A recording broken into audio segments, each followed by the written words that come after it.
आजुक दिन मनुष्य जाति के जीवन के पाप के कारणे तरह तरह के विपत्ति, उलझन, अशांति में पड़ि कऽ सच्चा जीवन के ज्योति सँ भटकि गेलहुँ अछि।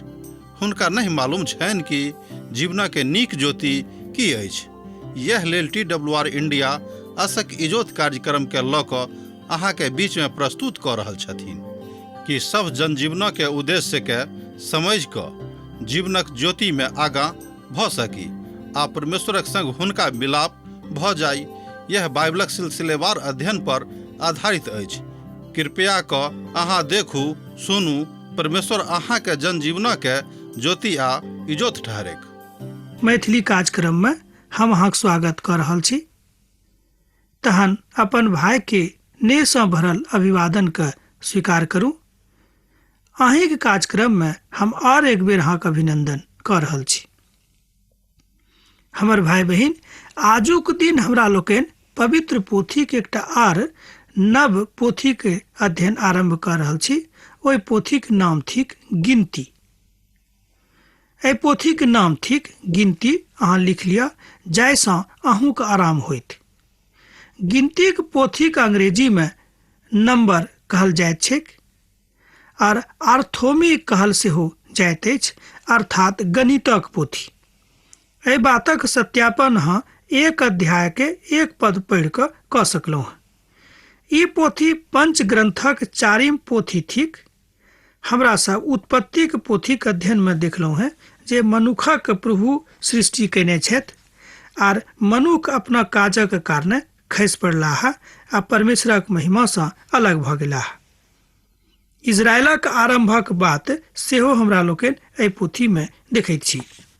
निर्गमनक पोथी में हमरा सब देखैत छी जे एक राष्ट्र एक परिवारक अंकुर सँ बनैत अछि आ एहि परिवारक अंकुर सँ मिस्र में एकटा राष्ट्रक निर्माण होइत अछि। हमरा सब ओहि परिवारक मिस्र में दासत्वक भाव में सेहो देखैत छी।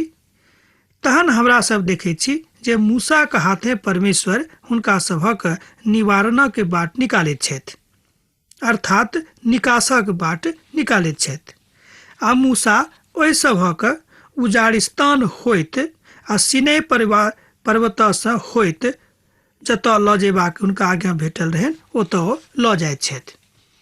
लय व्यवस्था के पोथी में हमरा सब देखैत छी जे इजरायलक धिया पुता सीनै पहाड़क लग हुनक नामकरण होइत छनि आ प्रभु मिलाप वाला तंबूक लग इस्राएली के व्यवस्था दैत छथि। प्रभु इस्राएली लोकक अपन बाचा के विषय में सेहो एहिठाम बताबैत छथि।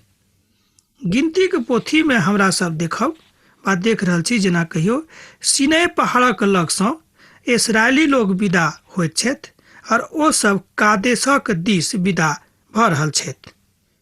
हुनक कादेश बरना में असफल भेलाक बाद ओ ओहि काल धरि भटकैत छथि जाहि काल धरि ओहि पीढ़ीक अंत नहि भऽ जाइत छनि। अर्थात ओहिठाम हमरा सब एकटा दुखद घटना सेहो देखैत छी। यात्रा का आगूक कार्यक्रम में और तकरा विकासक एहि पोथी के मुख्य बात सेहो हमरा एहिठाम देखैत छी। हमरा सब एहिठाम हुनक आगूक निकासक बात सेहो देख रहल छी। आजुक संदर्भ में एहि पोथी के बड़ महत्वपूर्ण स्थान अछि। एहिठाम हमरा सब देखब जे एहि पोथी के ध्यान करला सँ हमरा सभक की फायदा होइत। पवित्र पोथी के एकटा विद्वान कहैत छथि कि जँ हमरा सब परमेश्वरक एहि पोथी के अध्ययन करब तऽ हमरा लोकनि बुझि जायब कि इजरायली जाति के प्रभु परमेश्वर कोना कऽ ओहिठाम सँ लऽ जाकऽ कतऽ राखि देने रहथिन, अर्थात जतऽ हुनका राखै के जरूरत रहनि ओतऽ कोना को लऽ गेलखिन। आ दोसर बात सीखब जे परमेश्वर अपन लोक के कोनो अवस्था में अहाँ रहू नहि बिसराबैत छथि। तहन प्रभु यीशु मसीह के नाम सँ हमरा लोकनि एहि सबटा बातक सीख रहल छी आ सीखैत रहब। रोमीक पोथी तकर 15 अध्याय तकर 4 पद, पहिल कुरिन्थियोक पोथी तकर 10 अध्याय तकर 11 पद, इब्रानियोक पोथी तकर 11 अध्याय तकर 13 पद, पहिल पतरसक पोथी तकर 2 अध्याय तकर 11 पद, यूहन्नाक पोथी तकर 17 अध्याय आ 14 पद से लऽ कऽ 16 पद में एहि पोथी के ऐतिहासिक पृष्ठभूमि के देखायल गेल छै। हमरा सब जे विश्वास में बड़ मजबूत थिकौं हैं, हमरा सबक काज अछि जे हमरा सब निर्बलक निर्बलता के शैली ई नहीं हुए जे हुनका हमरा सब और लोकनि निर्बल बना दिए। एहि बातसँ अहाँ प्रसन्न हो। एहि बातक हमरा लोकनि एहिठाम रोमी के पोथी में पढ़ि रहल छी 15 अध्याय के 4 पद में। एक बेर आरे पदक देखी, हमरा सब जे विश्वास में बड़ मजबूत थिकौं हैं, हमरा सबक काज अछि जे हमरा सब निर्बलक निर्बलता के शैली ई नहीं हुए जे हुनक निर्बलता के देख कऽ प्रसन्न हो। एहिठाम प्रभु हमरा सबक बताबैत छथि कि केकरो निर्बल देख कऽ हमरा लोकनि प्रसन्न नहीं होबाक चाही। एहि तरहक मानसिकता हमरा सबक अछि। हमरा सब ईर्ष्या में जहन दोसरा के देखैत छी कि ओ निर्बल भऽ रहल छथि तऽ हमरा लोकनि बड़ खुशी होइत छी। ई बात ठीक नहीं अछि। और एकटा पदक देखब, ई सबटा बात जे हुनका ऊपर पड़लेक ओ दुष्ट आत्माक रीति पर छलेक आ ओ हमर चेतावनीक लेल अछि जे दुनियाक अंतिम काल में रहैत छथि। लिखल गेल अछि। एहिठाम प्रभु बता रहल छथि कि जे केओ दुनियाक अंतिम घड़ी में छथि हुनका सभक आर बेसी सावधान रहै के जिंदगी जरूरी छनि।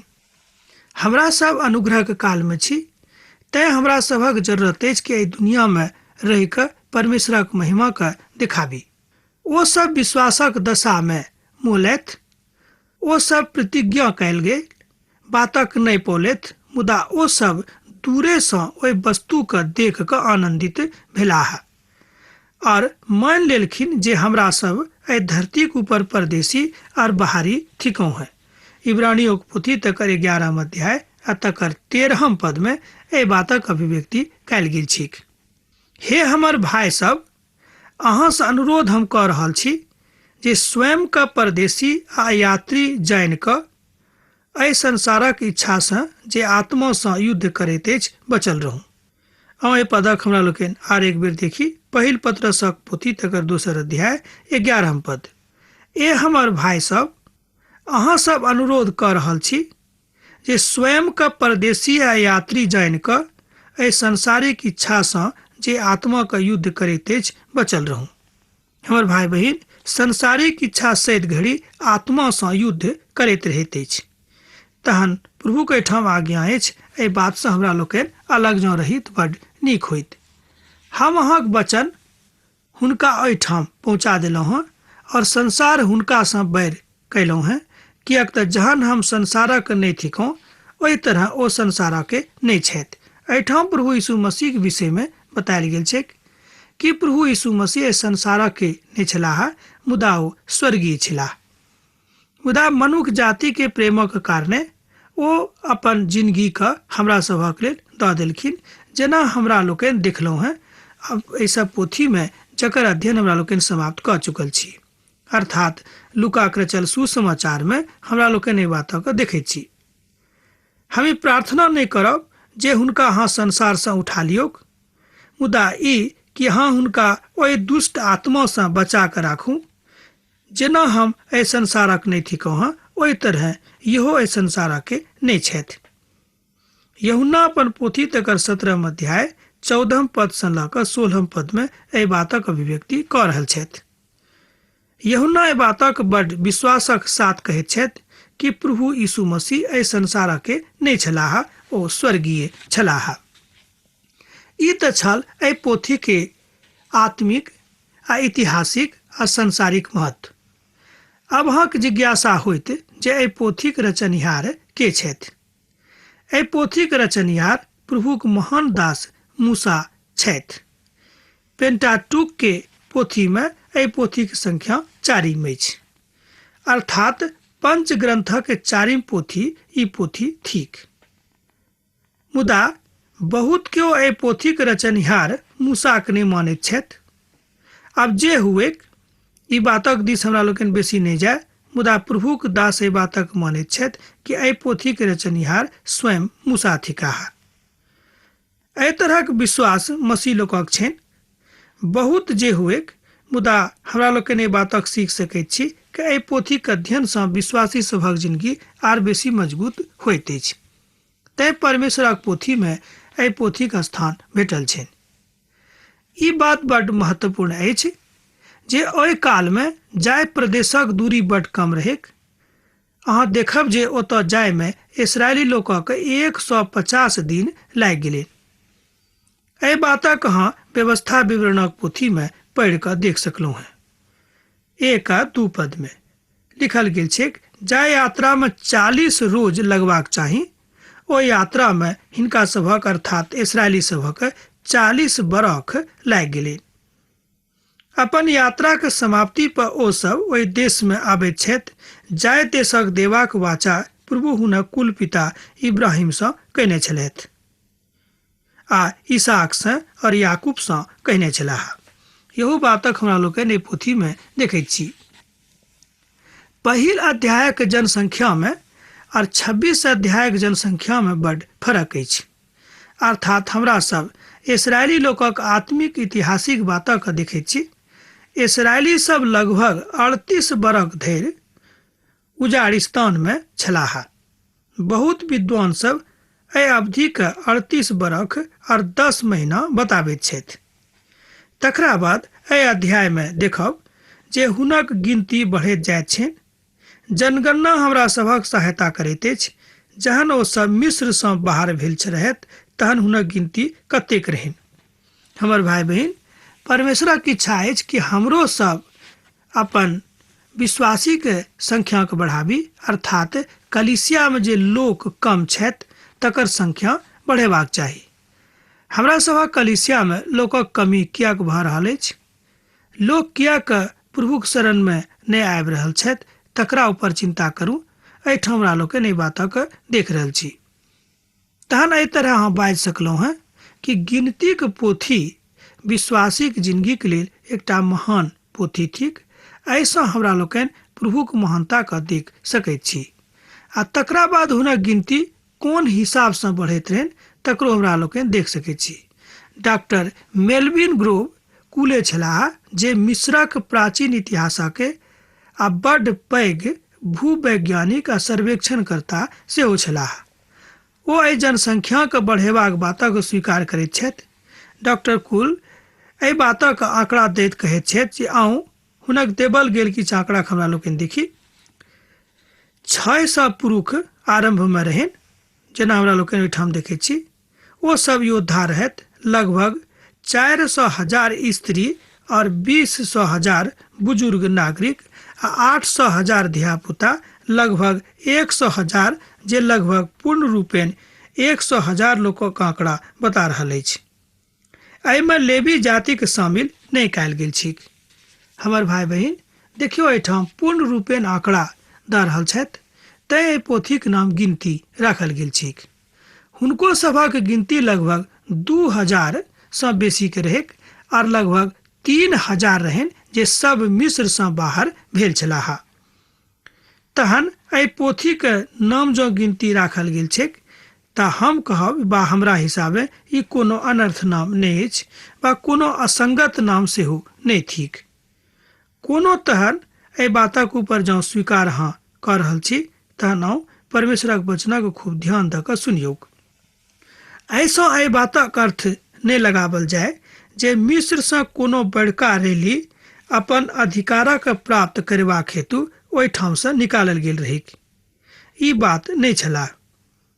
बिल्कुले ई बात नहि अछि जे एहि तरहक घटना एहि द्वारा पिता परमेश्वर हुनका सभक करलखिन वा करला के आज्ञा देलखिन। ई बात इसराइली लोकक जिंदगी में असंभव भेल रहनि। ई प्रभु के गिनती छनि जे ओ एहि रीति सँ कलीसिया के बढ़ोतरी आ तकर गिनती बढ़ैत देबाक इच्छा राखैत छथि। पहिल कुरिन्थियोक पोथी तकर 14 अध्याय तकर 40 पद में एहि बातक बतायल गेल छैक। आब मूर्खे एहि बातक बाजि सकैत छथि जे परमेश्वर नहि अछि आ बिनु परमेश्वरक महिमा अहाँ अपन गिनती के नहि बढ़ा सकलहुँ हैं। भजनक पोथी तकर 14 अध्याय 1 पद में एहि बातक पुष्टि सेहो भऽ रहल अछि। हमर भाई बहिन, प्रभुक इच्छा छनि जे हमरा सब अपन अपन संख्या के बढ़ाबी। कोना कऽ तऽ परमेश्वरक नियंत्रण में रहि कऽ। संपूर्ण सृष्टि के ऊपर हुनके नियंत्रण छनि। एहन कोनो जगह नहीं थिक एहि संसार में जतऽ प्रभुक नियंत्रण नहीं छनि। गिनतीक पोथीक अध्ययन करबाक हेतु अहाँ 3 उदाहरणक लऽ सकलहुँ हैं। प्रभु इसराइली सभक अपन बाचाक अनुसार मिस्रसँ निकालैत छथि। दोसर, अपन बाचा पूरा करबाक हेतु इजरायली लोकक सैद घड़ी अगुवाई करैत छथि। आ तेसर बात, मिलाप वाला तंबू आ परम पवित्र स्थानक विधा बता कऽ ओ इजरायली लोकक तैयारीक जिंदगी बितेबाक आज्ञा दैत छथि वा एना कहियो प्रेरित करैत छथिन।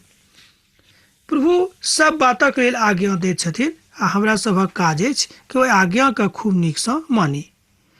एहि पोथीक आओर एकटा विशेषता अछि जे एकटा आनंदमय अभियान दुखांत अभियानक रूप लऽ लैत अछि। कोना कऽ तकरा लेल जँ अहाँ पोथीक गंभीरतासँ अध्ययन करबै तहन बुझबै। मान लियौ अहाँ अपन जिंदगीके आरंभ प्रभु यीशु मसीहक संग खूब आनंदमय रीतिसँ आरंभ कयलहुँ आ किछु दिनके बाद ई बात अहाँके जिंदगीमे भऽ रहल अछि कि अहाँ खूब आनंदित नहि छी, तहन ई बात प्रभुके नीक नहि लागतनि आ अहाँके जिंदगी कष्टमे भऽ सकैत अछि। तहन एहि अध्यायके किछु पदक हमरा लोकनि देखब। पहिल पदक देखैत छी, इसराइलीके मिस्र देशसँ निकालि गेलाके दोसर बरखक दोसर मासके पहिल दिनके प्रभु सीनै निर्जन प्रदेशमे मिलाप वाला तंबूमे मूसासँ कहलनि। एहि पदक आओर एक बेर देखियौ, इसराइलीके मिस्र देशसँ निकलि गेलाके दोसर बरखके दोसर मासक पहिल दिनके प्रभु सीनै निर्जन प्रदेशमे मिलाप वाला तंबूमे मूसासँ कहलनि। की कहलनि तकरा हमरा लोकनि आगाँ देखैत छी। निर्जन प्रदेशमे प्रभु मूसासँ कथा करैत छथि, मुदा ओ मिलाप वाला तंबूक अन्दर कथा करैत छथि आ मिलाप वाला तंबू निर्जन प्रदेशमे अछि, ठीक एही तरह जेनाकि आजुक संदर्भमे कलीसिया स्वर्गमे अछि। प्रभु यीशु प्रार्थना करैत छथि। यूहन्ना एहि बातक 17 अध्यायके 15 पदमे बतौने छथि। जेना ओ बता रहल छथि ओहि तरह ओ प्रार्थना कऽ रहल छथि। कलीसिया एहि संसारमे अछि। प्रभु आजुक संदर्भमे कलीसियासँ कथा करैत अछि जे प्रभुक राजक गिनतीके बढ़ाउ। प्रभु की प्रार्थना अछि, अर्थात प्रभु यीशु मसीह प्रार्थना पितासँ कऽ रहल छथि कि कलीसियाके लोकक संख्याके बढ़ाउ। प्रभु यीशु स्वयं आजुक कलीसियाके मुख्य नेव बनि कऽ इच्छा राखैत छथि।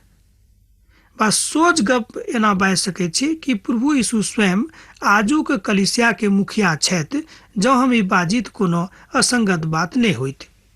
इफिसियोके पोथी तकर दोसर अध्याय आ तकर 19 पदसँ लऽ कऽ 22 पदमे एहि बातक बतायल गेल छै। एहि पोथीके दोसर अध्यायके 10 पदमे अहाँ प्रभुक कलीसियाके नेवक देख सकलहुँ हैं। हमरा सभक आज्ञा अछि जे पवित्र आत्माक अगुवाईमे आगाँ बढ़ैत जाउँ। इजरायलीके संपूर्ण मंडली कुल आ पुरजाक घटनाके अनुसार एक एक कऽ पुरुष गिनतीके नाम कयल जायक। प्रभु हुनका सभक आज्ञा देलखिन कि इजरायलीके संपूर्ण मंडली कुल आ पूर्वजक घटनाके अनुसार एक एक पुरुषक गिनती नाम लऽ लऽ कऽ करब। आ जतेक इसराइली 20 वर्षक वा ओहिसँ अधिक वर्षके हुएक आर जे शुद्ध करबाक योग्य होता है ओहि सभक हुनका झुंडक अनुसार अहाँ और अहाँक घरानाके अनुसार हुनका गिनती कऽ लेबै। तैँ पोथीके नाम गिनती राखल गेल छै। सबठाम प्रभु हुनका आज्ञा दऽ रहल छथिन कि हुनका सभक अहाँ गिनती कऽ लेब। अर्थात आजुक संदर्भमे प्रभुक कलीसियाके अगुआके एहि बातक चेतावनी दऽ रहल छथि जे अहाँ अपन गिनतीके चिंता करू ओ बढ़ि रहल अछि कि नहि। इजरायलीके धियापुताके गिनती बढ़ि रहल अछि कि नहि तकर चिंता करनाइ आजुक कलीसियाके अगुआके काज अछि। खाली अगुएके नहि, मुदा जे केओ कलीसियामे छथि ई काज सभक छनि। सभक एके प्रभुक लग जेबाक छनि। तैँ शैतानक विरुद्धमे आत्मिक युद्ध आरंभ करयसँ पहिने सब केओ जँ प्रार्थनाक जिंदगी बिताबी तऽ खूब नीक, आ जँ नहि बिताबी तऽ नीक नहि। जँ आत्मिक युद्ध करयके अछि शैतानक संगे तऽ दैहिक रूपे विशेष रूपे आत्मिक रूपे हमरा सभक खूब मजबूत होयबाक आवश्यकता अछि। दैहिक रूप में द्वारा कहलहुँ कि जँ हमरा सब प्रार्थना करैत छी आ मान लियौ हमरा सब नीक नहीं रहै छी, बीमार रहै छी, कोना प्रार्थना बेसी करब। हमर भाई बहिन, प्रभुक आज्ञा अछि कि हमरा सब एहि बातक मानि कऽ आगाँ बढ़ैत जाय। अहाँके दुश्मनों के संख्या कम भऽ रहल अछि कि नहि, तकरो पर अहाँ चिंता करू। अब एहिठाम कहबै कि किछु विरोधाभास थिक। अब अहाँके दुश्मन के अछि तकरा ऊपर एहिठाम चर्चा उठैत अछि। हमर भाई बहिन, जे केओ ईश्वर के नहीं मानैत छथि आ ईश्वर के माने वाला के ऊपर दुष्टतासँ उपहार करैत छथि आ उनका ऊपर आक्रमण करैत छथि, वएह सब भेलाह दुष्ट लोक। तैं प्रभु के महिमा के हमरा लोकनि एहिठाम देख सकैत छी। अहाँक संगे एक एक गोत्र का एक एक पुरुष हुएक जे अपन पूर्वजक घरानाक मुख पुरुष हुएक। अहाँक ओहि सब साथीक नाम ई अछि, तकरा अहाँ एहिठाम कुल रूपे लिख लेब। आ जे एहिठाम बतायल गेल अछि तकरा विषयमे सेहो अहाँ लिखब।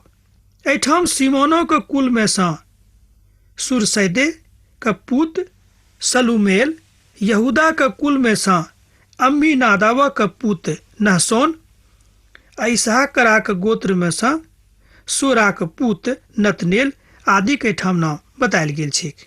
तकरा हमरा लोकनि एहिमे देख रहल छी, तकरा हमरा लोकनि एहिमे सेहो बुझि रहल छी। जबूलूनक पुत्र कुलमे सँ हेलिकानक पुत्र एलियाब आ पूसाक वंशमे सँ सब छलथि। एप्रेमक कुलमे सँ अम्मीहूद, हम्मूदाक पुत्र एलिसामा और मनस्सेक गोत्रमे सँ यहूदा सुरक पुत्र गमीलक छलाह। एहिठाम एहि बातक हमरा लोकनि गिनती के पोथी में देख रहल छी। एहि बातक ऊपर जँ अहाँ कनिक ध्यान देबै तऽ एहिठाम पायब जे रूबेन याकूबक ज्येष्ठ पुत्र छलाह। हुनका बहुत बेसी प्रकाश में हमरा लोकनि आबैत नहीं देखैत छी, किएक तऽ याकूबक जे ज्येष्ठ पुत्र छलाह हुनका विषय में विशेष चर्चा नहीं कयल गेल छी। एहि बातक अहाँ उत्पत्तिक पोथी तकर 49 अध्याय आ 3 आ 4 पद में पढ़ि सकलहुँ हैं। हमर प्रभु चट्टान छथि, एहि तरहक स्वर लहरी ओम्हरसँ आबि रहल अछि। आ तकरा बाद पद 10 धरि हमरा लोकनि देखैत छी किया बात प्रभुके भऽ रहल छनि। एहि अध्यायक हमरा सब अब आखिरी पड़ाव छी। हमरा लोकनि अब एना कहियो कि अध्यायक अध्ययन समाप्त भऽ रहल अछि। आखिरी पद में प्रभु परमेश्वर एहि बातक ज्ञान दऽ रहल छथि कि हमरा सभक काज अछि कि हमरा लोकनि अपन गिनती के ऊपर ध्यान दी कि हमरा सभक गिनती बढ़ि रहल अछि कि नहि। मुदा इसराइली के 12 गोत्रक विभाजन करैत छथि आ सबके अलग अलग रीतिसँ आशीषित करबाक लेल सभक झुंड अलग अलग बना दैत छथि। हमरा लोकनि एहि अध्यायक बाद जे दोसर अध्याय पढ़ब तकरा में हमरा लोकनि देखब जे सबको नव नव आ अलग अलग झंडा दैत छथि कि अहाँ सब अपन झंडा के नीचा में रहू। एहिठाम प्रभु परमेश्वर 12 गोत्रक एहि बातक आज्ञा दैत छथि कि अहाँ सभक की काज अछि। हमर भाई बहिन, प्रभु एकता आ मेल मिलाप में विश्वास राखैत छथि। अब हमर विचार अछि जे एहि पोथीक आगूक अध्ययन हमरा लोकनि दोसर दिन करब। जे किछु बचि गेल तकरा ऊपर हमरा लोकनि दोसर दिन विचार करब आ मनन करब, अध्ययन करब। तहन हमरा अहाँ आज्ञा दिअ, किएक तऽ अहाँसँ विदा होइके बेरा आब भऽ रहल अछि। हाँ, पाती लिखनाइ नहीं बिसरायब, लिखैत रहब। प्रभु यीशु मसीह के नेह अहाँके जिंदगी में सदिखन बनल रहैक। आमीन। हमरा विश्वास अछि कि ई कार्यक्रम अहाँके लेल लाभदायक सिद्ध भेल अछि। हम चाहै छी कि अहाँ अपन आशीषके हमरा संग साझा करू। जँ अहाँके नजीक बाइबलसँ जीवनसँ संबंधित कोनो प्रकारके प्रश्न भऽ सकै अछि तऽ अपन समस्याके लेल प्रार्थना करबाके लेल जँ चाहै छी तऽ हमरा फोन पर जरूर संपर्क कऽ सकै छी। परमेश्वर अहाँ सबके एकटा सुखद आनंदित दिन प्रदान करैक।